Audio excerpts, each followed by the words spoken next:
पहले कॉलर आ चुके हैं चेतन जोशी साहब, जो कि दिल्ली से कॉल कर रहे हैं। चेतन साहब, बहुत बहुत स्वागत है आपका। बताइए आज हम आपकी क्या मदद कर सकते हैं।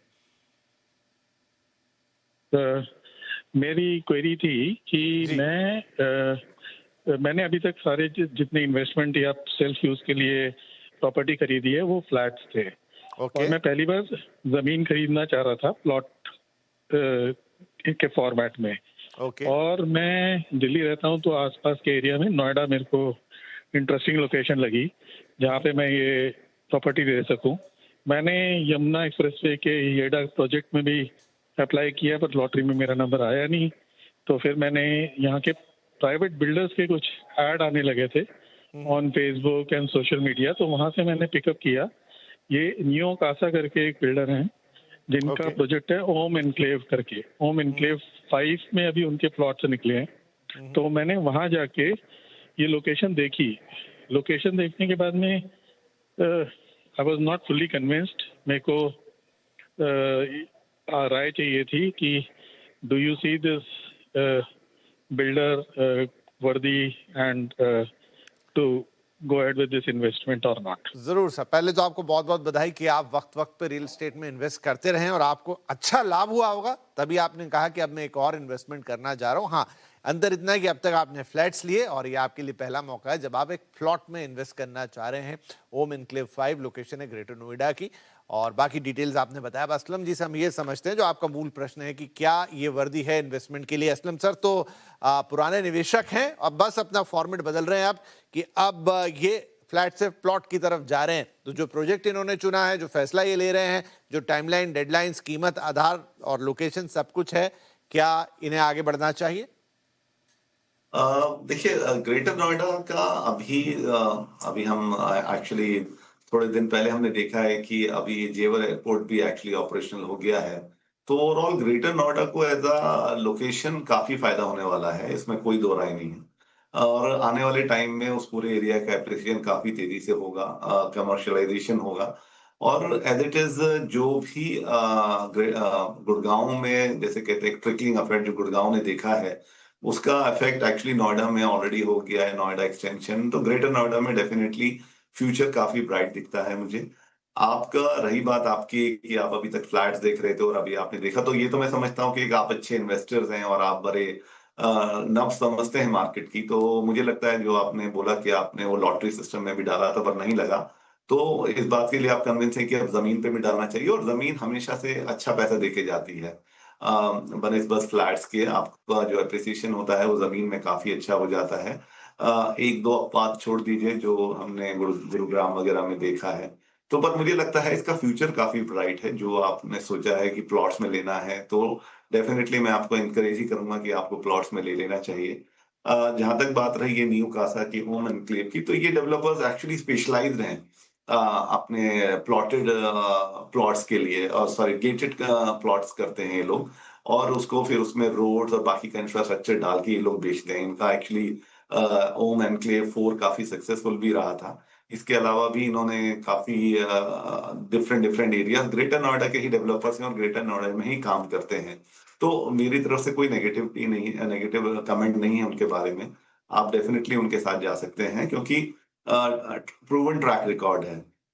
जहां तक आपने बोला कि आपने खुद विजिट किया है और आपको इतना कन्विक्शन नहीं लगा है ऑन द लोकेशन, तो उसका रीजन हमेशा यही होता है कि आप जहां भी प्लॉटिंग के लिए ज्यादातर जगह देखते हैं, ये एक होता है कि वो मोस्टली जो आपका एक रिहायशी इलाका होता है उससे थोड़े से बाहर होते हैं। बिकॉज रिहायशी इलाके में फिर डेवलपर प्रेफर करते हैं या तो वो अपार्टमेंट बनाए, और डेफिनेटली उनके प्राइसेस भी बहुत ज्यादा होते हैं जमीन के, तो वहां पे अपार्टमेंट बनाना ही ज्यादा इकोनॉमिकल होता है उनके लिए।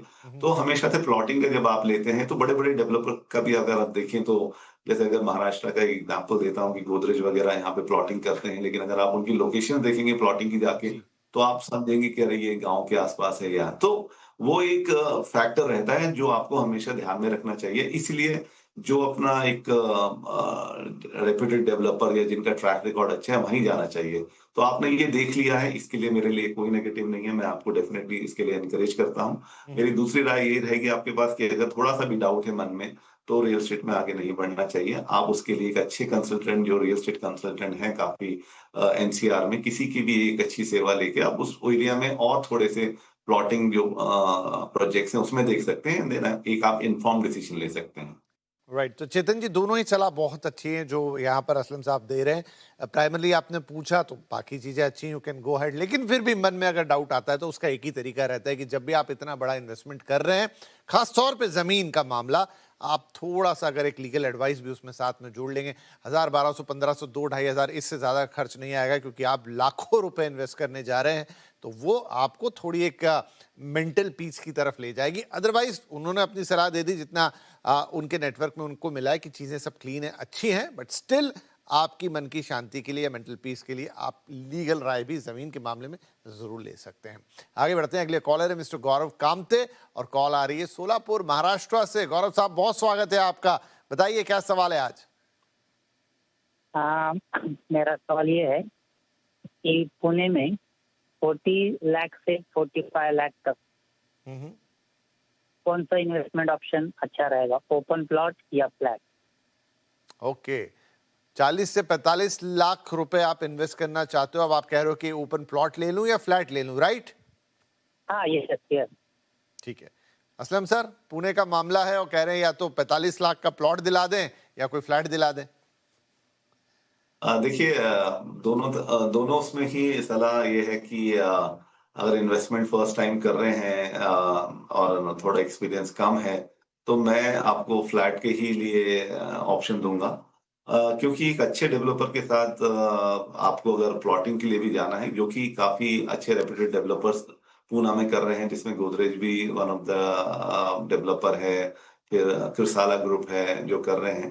लेकिन थोड़ा उनका बजट आपको 45 लाख से बढ़ा के कुछ 75 लाख 80 लाख के आसपास करना पड़ेगा, तो वहां आप उसमें प्लॉटिंग ले सकते हैं। बाकी प्लॉटिंग जो पुणे के वेस्ट पार्ट है या ईस्ट में वाघोली केसनन से आगे, उधर काफी प्लॉटिंग है जहाँ पे लोकल जो डेवलपर्स हैं या लोकल एग्रीगेटर हैं वो लोग भी प्लॉटिंग करते हैं। बट हमेशा अच्छा यही रहता है कि आपका हार्ड अर्न्ड मनी है, आपको एक बजट है दिमाग में, तो आप ज्यादातर किसी अच्छे डेवलपर के साथ जाइए, चाहे आप फ्लैट लेंगे या ये दोनों ही मामलों में आपको थोड़ा सा सिटी के बाहर वेंचर करना पड़ेगा, थोड़ा आपको बाहर जाना पड़ेगा। तो मेरी सलाह यही रहेगी कि थोड़ा सा इसमें आपको मेहनत करना होगा। अभी हमने इस सवाल से पहले भी इसके लिए एक एडवाइस दिया था कि किसी अच्छे आप प्रॉपर्टी कंसल्टेंट की सेवा लीजिए और उनके साथ थोड़ा सा एरिया घूमिए, खुद जाइए उनके साथ, ऑप्शन देखिए, अपना बजट बता दीजिए, तो डेफिनेटली फ्लैट्स आपको मिल जाएंगे। लेकिन थोड़े से आउटस्कर्ट्स ऑफ पुणे में ही मिलेंगे, क्योंकि पुणे में भी एवरेज प्राइस 5500 6000 तक पहुंच रहा है, मतलब 5000 आप ले सकते हैं बेयर मिनिमम। तो उस हिसाब से आपका जो 45 लाख में है, तो वो थोड़े आउटस्कर्ट्स की तरफ आपको जाना पड़ेगा। और सेकेंडली प्लॉटिंग के लिए भी यही है कि आपको किसी बाहर थोड़ा सा आउटस्कर्ट में जाना है, लेकिन प्लॉटिंग में एक अच्छे डेवलपर के साथ ही जाइएगा, वो मेरी बहुत स्ट्रांग राय है, क्योंकि फिर आप थोड़ा सेफ रहते हैं, सिक्योर रहते हैं। तो उसके लिए थोड़ा बजट अगर आप बढ़ा सकते हैं 45 से, तो डेफिनेटली आपको अगर आप पूछे भी नाम, तो किरसाला ग्रुप का एक जाम्बुल फाटा के पास एक प्रोजेक्ट है, आप वो ट्राई कर सकते हैं।